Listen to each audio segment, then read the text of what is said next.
Good morning, kids. Dad here. It is Monday, May 25, 2026, 8:15 in the morning. It is the last Monday of May, which means it is Memorial Day. Memorial Day, the day that we honor those who lost their lives in service in the military. So it's not a day we say thank you for your service. It's Veterans Day.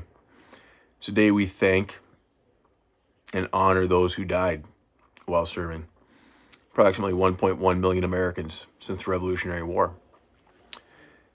And I've got an opportunity today, in about an hour and a half here, at a church in a small town called Mapleton.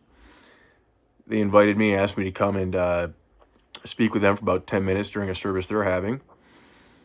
So I get to share some thoughts and reflections there.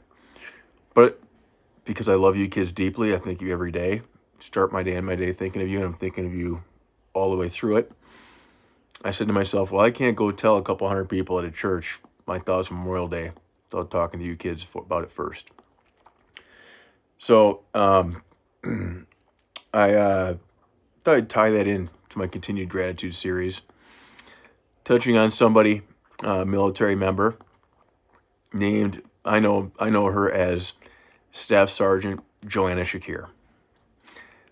And she is on my gratitude list of names. And she is, let me pull it up right in front of me here. Oh, Dad was unprepared. She is name number 2 on my list. Right after Rick Hotchner. Added her almost immediately when I started this list, thinking of people who had a profound impact on my life. She is now Joanna Mason, retired Sergeant Major, something. But I know her as Staff Sergeant Shakir. And I met her in 2005. I had just gone active duty Army. The Army saw fit to send me to Korea, of all places. And boy, I was bitter. Because I did not want to be in Korea. I wanted to be in the war. I wanted to be in the fight. I was young and naive. So all I did when I was in Korea is I did my job and I did PT, physical training. I ran, lifted. I got to the point where I was doing marathons. Had a chance to do 2 or 3 of them over there. 10Ks.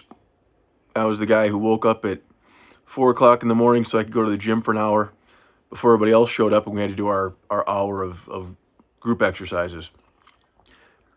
And then during the day, I would spend my time basically in an office, working for a bunch of officers, helping them run their computers, doing whatever they needed, driving them around. One of those positions they call it close to the flagpole. And I was just a junior little guy, it was called a specialist in E4 at the time. Well, halfway through my tour, halfway through my year there, I got a new NCO. There was really one NCO in that office, and that was Sergeant Shakir. And Sergeant Shakir came in with a reputation. She came in with a reputation of a bit of a hard ass. She was a fiery Puerto Rican gal.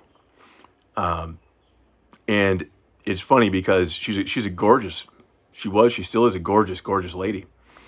But man, you see her across the way, you're like, oh, that's a beautiful gal right there. But then all of a sudden, God help you, if you're not doing the right thing, if you're not in the right uniform at the right time, at the right place, doing the right thing, she will let you know. She was very, very sharp-tongued, very by the book, and very quick to correct you if you were doing the wrong thing. Well, by the time that I got to meet her, middle of my tour in Korea, I'd been there long enough, 4 or 5, 6 months, that I kind of knew what the right thing to do was, and I was doing that every day. And I'd been doing it for a few months, so I never got on Sergeant Shakir's bad side. But she came in with this reputation. All the other guys, all the young guys, had warned me, oh, you got Sergeant Shakir coming to your shop. Oh, better be on your A game. Well, I kind of flew under her radar a bit because we kind of had different responsibilities a bit. I was in this little little office with a bunch of computers in it. I was running around doing gopher stuff. Uh, and she was doing, I don't know exactly what she was doing.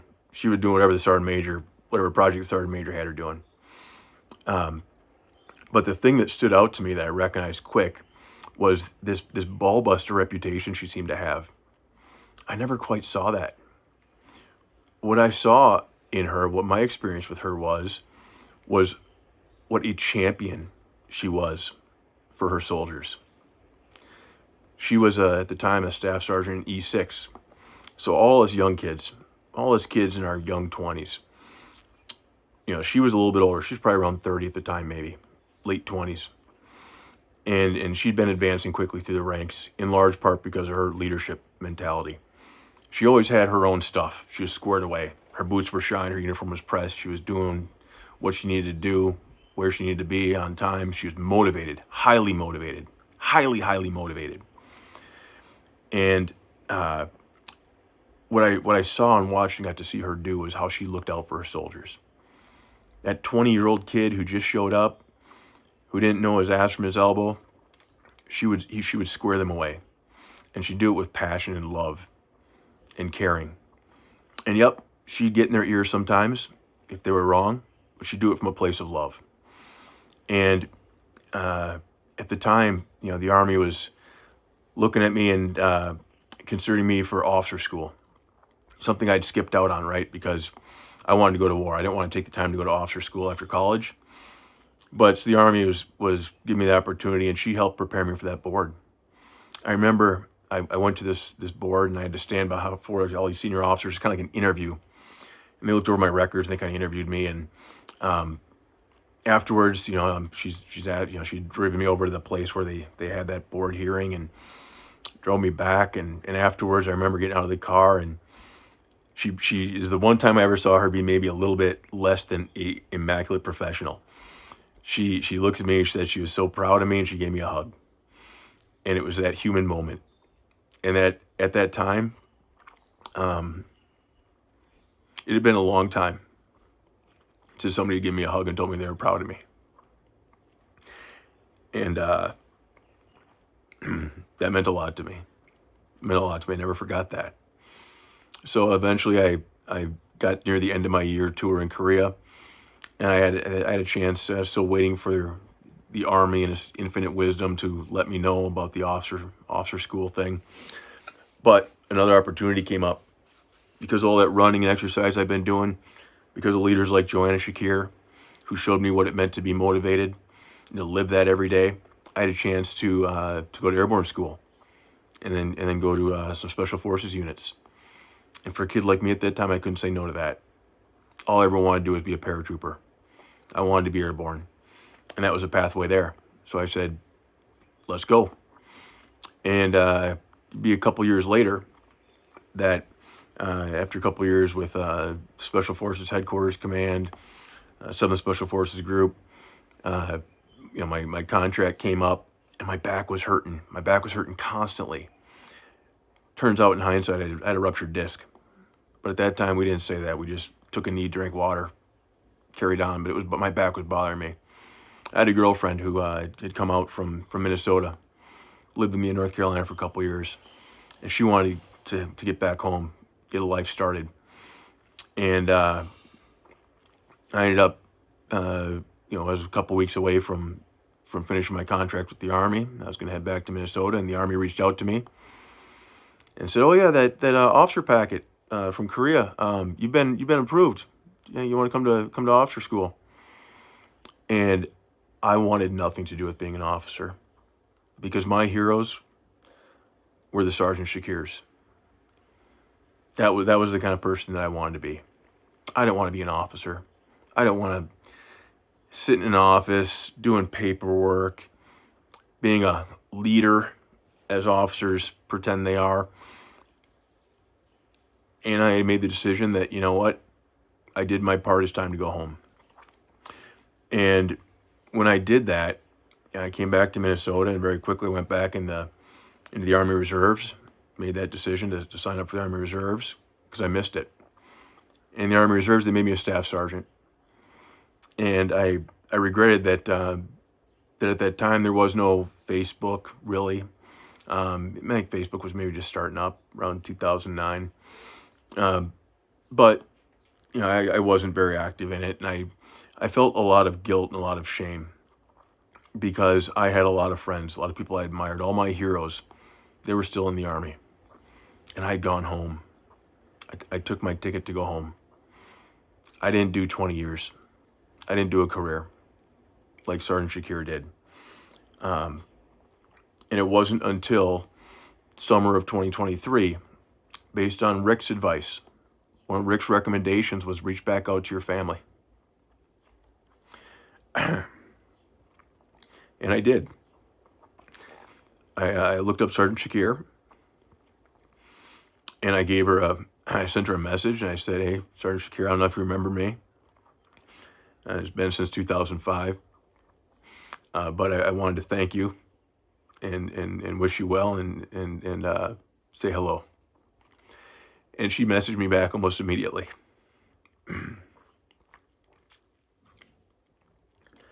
And she said that of course she still remembered me, and that she loved me, and that she's always there for her soldiers. Now, I don't know if you kids remember, sorry, but I FaceTimed with her, and I got to introduce you kids to her. She took the time out of her busy day, all her kids, her grandbabies now even, to meet you kids over FaceTime. And that was incredibly special for me. That was, again, another lesson in leadership and in family from Joanna about how no matter how much time goes by, we stick together and we don't forget, and time doesn't change that. So today I'm deeply grateful to have had some incredible mentors and leaders like Joanna Shakir, the best NCO I ever had a chance to work for, and one of the best human beings I've ever known. So I hope you kids, today on Memorial Day, take a second to reflect on those who lost their lives in service to this country, and that you find a way to show your gratitude. And to me, gratitude is an action word.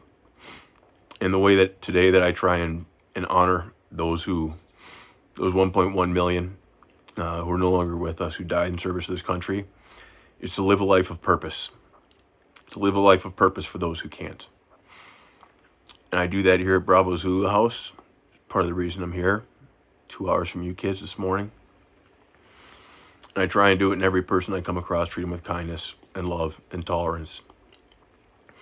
And I just thank you to people like Joanna Shakir for teaching me these lessons that I get to carry forward and pay forward to, hopefully, to you kids, to my fellow service members here in Minnesota. So, love you kids so much. I'm going to take a shower, get cleaned up. Sorry for the emotions. Heavy day. But love you kids. We'll talk soon.